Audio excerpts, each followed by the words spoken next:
قل لو كان البحر مدادا لكلمات ربي لنفد البحر قبل أن تنفد كلمات ربي ولو جئنا بمثله مددا قل إنما أنا بشر مثلكم يوحى إلي أنما إلهكم إله واحد فمن كان يرجو لقاء ربه فليعمل عملا صالحا ولا يشرك بعبادة ربه أحدا.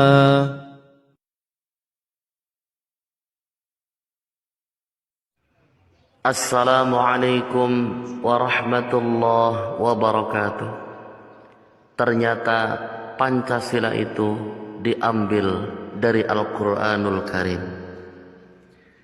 Sila yang pertama adalah ketuhanan yang Maha Esa. Diambil dari Quran surah Al-Ikhlas ayat 1. Katakanlah, dialah Allah yang Maha Esa. Sila yang kedua, kemanusiaan yang adil dan beradab.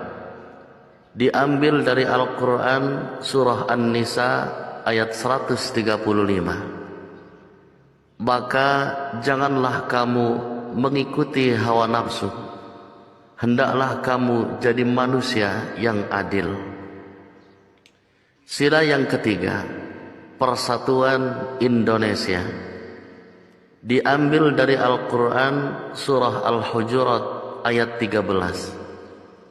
Dan kami menjadikan kamu berbagai bangsa-bangsa dan bersuku-suku, supaya kamu saling kenal.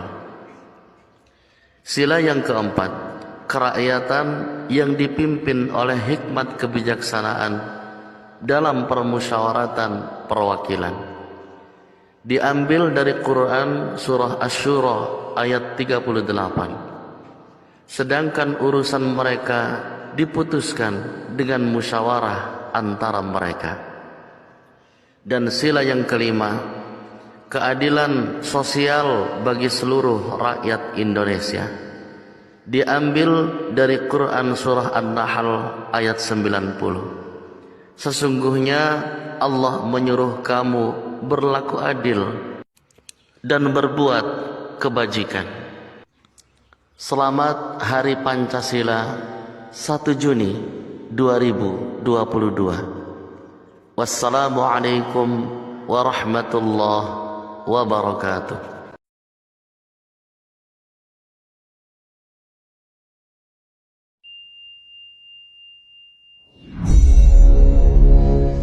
Demokrasi sejatinya sudah mati di negeri Wakanda ini. Bener deh, demokrasi yang memberi arti dari rakyat untuk rakyat dan oleh rakyat sudah musnah lama dalam 20 tahun ini. Demokrasi di negeri ini adalah milik oligarki, bukan milik rakyat. Demokrasi di negeri ini sudah merupakan sarana bisnis untuk menjadi lebih kaya bagi kelompok oligarki dan pemodal besar. Jadi, sewaktu para analis politik mengatakan biaya nyapres di Indonesia sekitar 9 triliun, hal ini sangat benar dan sangat bisa dipercaya. Sungguh, siapa di negeri ini yang punya uang 9 triliun untuk nyapres? Prabowo, Anies, Ganjar, nggak ada yang punya. Bahkan 3 kali Prabowo kalah karena nggak punya duit sebesar itu dan tidak didukung oligarki yang punya duit sebesar itu. Jadi sampai kapanpun Indonesia hanya bisa melahirkan pemimpin yang dimiliki oleh oligarki. Karena semua lini dari partai hingga rakyat dan semua sistem harus dibeli dan diatur oleh yang punya kapital. Ketentuan 20% presidensial threshold adalah awal matinya demokrasi di Indonesia. Artinya apa? Untuk mencapai ketentuan 20% saja harus merangkul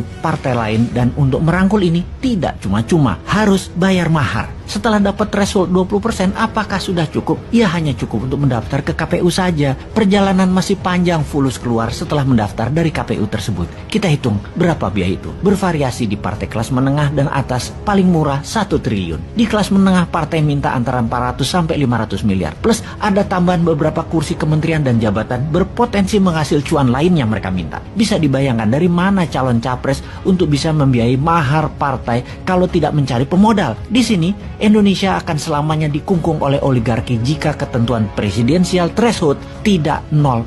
Dengan ketentuan 0%, siapapun bisa maju tanpa harus tergantung dukungan partai. Dan ini bukan yang dimaui politikus yang menunggu bayaran oligarki. Setelah mempunyai perahu partai, maka tugas penting berikutnya adalah mengamankan suara. Harus punya banyak saksi, harus punya banyak duit untuk membayar uang operasional para saksi, agar para saksi itu terus-menerus menjaga kotak suara dari tingkat kampung, kelurahan, kecamatan, kabupaten, provinsi, hingga ke KPU pusat. Panjangnya jalur kotak suara untuk mencapai pusat ini membuat surat suara, terutama yang paling rawan pada saat kotak suara, sampai kecamatan ke atas karena bisa diubah atau diganti. Lalu bagaimana agar uang untuk saksi bisa dikecilkan dan surat suara tidak bisa diubah? Maka seharusnya pemilu, pilpres, pilgub, pilbub, pilwal, semua harus memakai sistem blockchain yang sampai kapanpun tidak akan pernah terjadi atau bisa terjadi selama oligar mengendalikan kapital modalnya. Jadi, mengapa ongkosnya pres mahal sekali? Karena untuk bayar mahal